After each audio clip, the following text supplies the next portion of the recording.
साथियों नमस्कार। स्वागत है आपका आल्हा उदल की वीर गाथा के इस रोचक श्रृंखला में। कहानी चल रही है शंकरगढ़ की लड़ाई की। पिछले भाग में आपने देखा कि किस प्रकार नवल सिंह अपनी वीरता और चतुराई से रानी जमुना को शंकरगढ़ के किले से आजाद कराकर महोबा के शिविर में लेकर पहुंचा।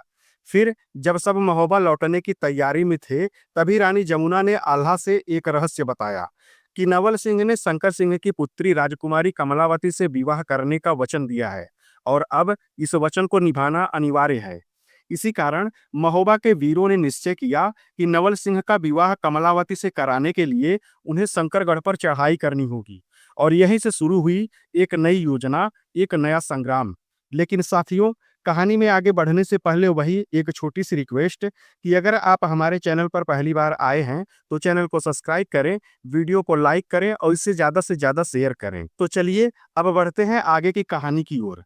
साथियों, जैसे ही यह खबर महोबा के शिविर में गूंजी कि नवले का विवाह शंकरगढ़ के राजा शंकर सिंह की पुत्री रूपवती कमलावती से होने वाला है, शिविर का माहौल पलक झपकते ही बदल गया। चारों ओर जैसे खुशी की लहर दौड़ गई। सैनिकों के चेहरे खिल उठे, वीरों की आंखों में चमक लौट आई। लेकिन यह उतना आसान नहीं था। महोबा के योद्धाओं के लिए यह सिर्फ एक विवाह नहीं, बल्कि अपने अपमान का बदला लेने का एक सुनहरा अवसर था। शिविर में जोश का ज्वार उमड़ पड़ा। सैनिक अपने अपने बख्तरबंद पहन तलवारें चमकाते हुए मचलने लगे। कोई गरज कर कहता, अगर शंकर सिंह मेरे हाथ लग गया तो अपने थप्पड़ों से ही उसका दम निकाल दूंगा। दूसरा ललकारता, मैं तो शंकरगढ़ के सैनिकों को पटक पटक कर मारूंगा। तीसरा तलवार लहराते हुए बोला, अगर कोई सैनिक मेरे सामने आया तो उसकी आते तलवार से बाहर खींच लूंगा। चौथा भाले को कसकर पकड़ते हुए गुर्राया कि अगर मेरे सामने कोई सैनिक आया तो उसके पेट में भाला घुसाकर बीच मैदान में गाड़ दूंगा।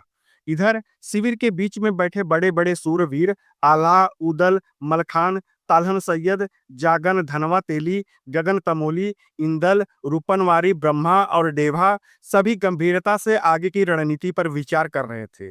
तभी मलखान ने कहा, सबसे पहले हमें राजा शंकर सिंह को नवले के विवाह की एपनवारी भेजनी होगी। साथियों, यहाँ आपको बताते चले कि एपनवारी यानी विवाह का शुभ शगुन होता है। फिर वहां चर्चा उठी कि इसे लेकर जाएगा कौन। इसका जवाब आल्हा ने दिया। आल्हा ने तुरंत कहा, इसके लिए रूपनवारी से बेहतर कोई नहीं होगा। आज तक जिस भी विवाह की एपनवारी वह लेकर गया है, वह विवाह बिना बाधा के संपन्न हुआ है। तभी रूपनवारी उठ खड़ा हुआ और बोला, वैसे तो मुझे शंकरगढ़ जाने में कोई आपत्ति नहीं है, लेकिन इस बार अगर कोई दूसरा जाना चाहे तो उसे भेज सकते हैं।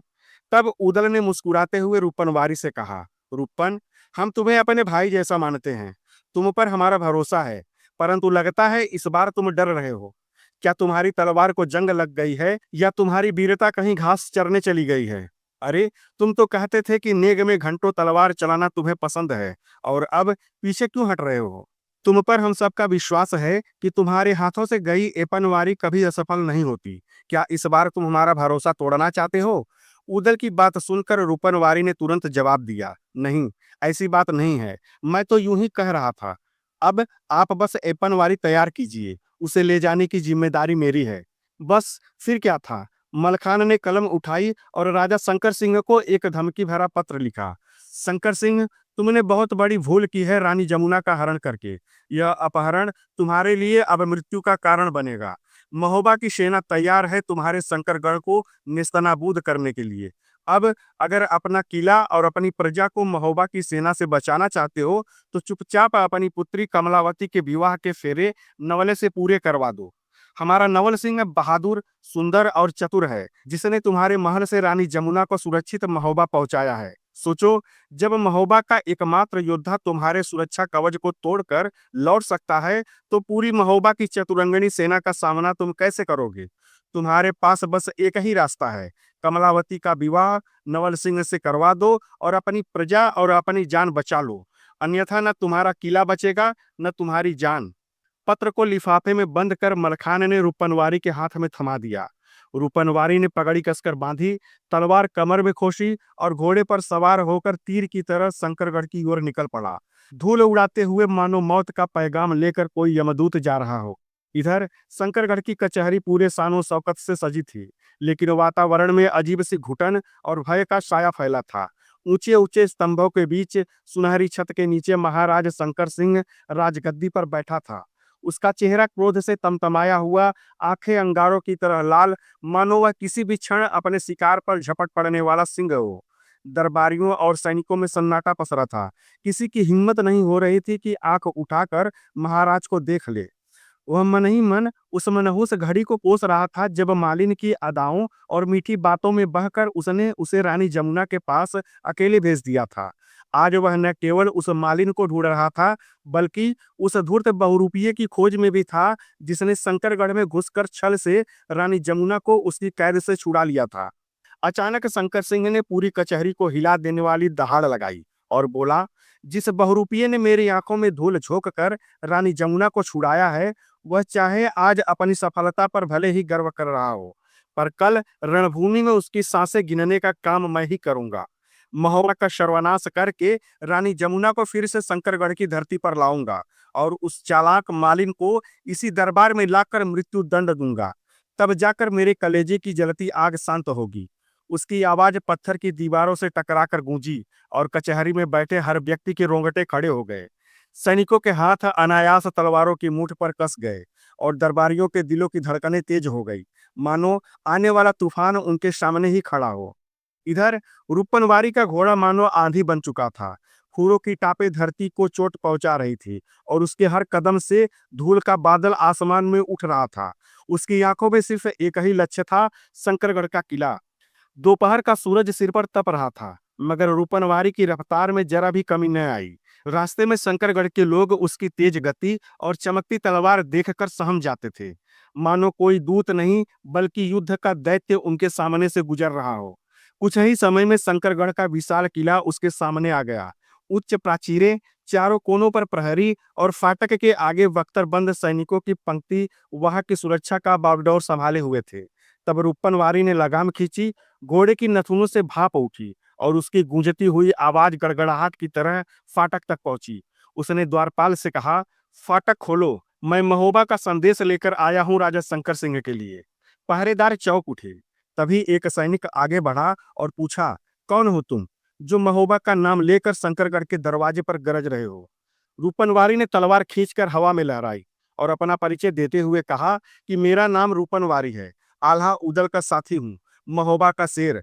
अब रास्ता दो, वरना अगर यह संदेश लेकर मैं वापस लौट गया तो तुम लोगों को महाराज शंकर सिंह के क्रोध का सामना करना पड़ सकता है।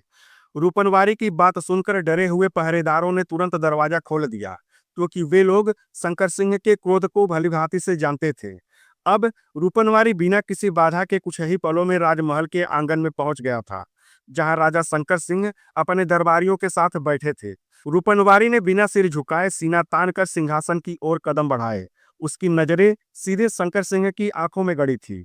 निश्चिंत रूपनवारी ने कहा कि हे राजा शंकर सिंह। उसकी आवाज में मानो तलवार की धार थी। आगे उसने कहा कि यह रहा महोबा का संदेश, और सुन लो, इसे हल्के में लेना तुम्हारी सबसे बड़ी भूल होगी। उसने मरखान का पत्र उनके हाथों में रख दिया। शंकर सिंह ने पत्र खोला और जैसे जैसे पंक्तियां पढ़ी, उसका चेहरा तमतमा उठा, पहले क्रोध से, फिर हल्की चिंता से। दरबार में खामोशी छा गई। तब रूपनवारी ने एक कदम आगे बढ़कर कहा, महाराज, समय कम है। यह विवाह तुम्हारी ढाल है। इसे ठुकराया तो महोबा की तलवारें तुम्हारे किले को चीर डालेंगी। उसके शब्द हवा में तीरों की तरह राजा के कानों में पड़ी। शंकर सिंह ने कुछ देर मौन थामा, फिर गहरी सांसें ली, लेकिन उसकी आंखों में अभी भी अहंकार की लपटें थी। शंकर सिंह ने पत्र को मोड़कर जमीन पर पटक दिया। उसके होठों पर एक तीखी मुस्कान तैर आई, मगर यह मुस्कान हंसी से ज्यादा चुनौती थी। रूपनवारी, राजा की आवाज किले की दीवारों से टकरा कर गूंजी, तुम्हारे महोबा के वीर क्या सोचते हैं कि तुम्हारी धमकी से डरकर मैं अपनी पुत्री का विवाह नवले से कर दूंगा? क्या मैं इतना कमजोर हूं कि किसी पराजित दुश्मन की शर्त मान लूंगा? दरबार में बैठे सभी सेनापति एक साथ गरज उठे। महाराज सही कह रहे हैं। जाओ, महोबा वालों को बता दो कि शंकरगढ़ का किला लोहे का है और यहाँ की दीवारें किसी भी आंधी को रोक सकती हैं। रूपनवारी ने तलवार का मुठ कसते हुए कहा, राजा, यह मत भूलो कि महोबा के वीरों की तलवारें आंधी नहीं, बिजली हैं, और लोहे की दीवारें भले ही आंधी को रोक ले, परंतु बिजली के सामने नहीं टिक पाती। रूपनवारी की बात सुनकर दरबार में खामोशी छा गई। पर तभी एक समझदार बुजुर्ग मंत्री आगे बढ़ा और धीमे परंतु गंभीर स्वर में बोला, महाराज, यह कोई साधारण विवाह का प्रस्ताव नहीं लगता। यह युद्ध और शांति के बीच की डोरी है। अगर इसे तोड़ दिया तो खून की नदियां बहेंगी। उस बुजुर्ग की बात सुनकर शंकर सिंह की आंखों में क्षण भर के लिए संकोच की परछाई आई, लेकिन तुरंत ही घमंड की ज्वाला ने उसे ढक लिया और वह गरजा, नहीं, शंकर सिंह अपनी पुत्री को किसी दुश्मन के हाथ नहीं सौंपेगा। अगर महोबा को युद्ध चाहिए तो युद्ध मिलेगा, ऐसा युद्ध जिसके परिणाम से उनकी पीढ़ियां भी कांप उठेंगी। तब रूपनवारी ने गहरी सांस ली। उसकी आंखों में ठंडा और अडिग संकल्प झलक रहा था। ठीक है राजा, तुम्हारा जवाब महोबा को दे दिया जाएगा। अब तलवारें बोलेंगी, और जब महोबा की सेना तेरे किले को धूल में मिला देंगी तो तेरी यह जिद तेरे साथ दफन होगी। रही कमलावती के विवाह की बात, तो विवाह तो होके रहेगा। इसलिए महाराज, मेरी आपसे विनती है कि मेरा नेक मुझे दिलवा दें और मैं यहाँ से चला जाऊं। नेक की बात सुनते ही राजा शंकर सिंह चिढ़ गया। गुस्से में तमतमाया शंकर सिंह ने तुरंत सैनिकों को आदेश दिया कि पकड़ लो इसे और कैद कर लो। रूपनवारी, वह तो जैसे यही चाहता था। उसने भी एक झटके में अपनी तलवार म्यान से बाहर कर ली और फिर राजदरबार में तलवार बजने लगी और मार काट मचाते हुए वह अपने घोड़े तक आ पहुंचा। रूपनवारी ने घोड़े की लगाम थामी और दरबार की चौखट से बाहर निकल पड़ा। दरबार के भीतर युद्ध की आहट गूंज रही थी और बाहर आकाश में कौवे मंडराने लगे थे, मानो जैसे वे खून की बारिश का इंतजार कर रहे हो। रूपनवारी का घोड़ा मानो बादलों को चीरता हुआ महोबा के शिविर की ओर बढ़ रहा था। हवा में उसके खुरों की गूंज ऐसी थी जैसे दूर से ही युद्ध का नगाड़ा बज रहा हो। जैसे ही शिविर के प्रहरी ने उसे आते देखा तो उसने तुरही बजा दी। आल्हा, उदल, मलखान, तालन सैयद, जागन, धनवा, गगन तमोली सब अपने अपने हथियारों के साथ तंबू से बाहर निकल आए।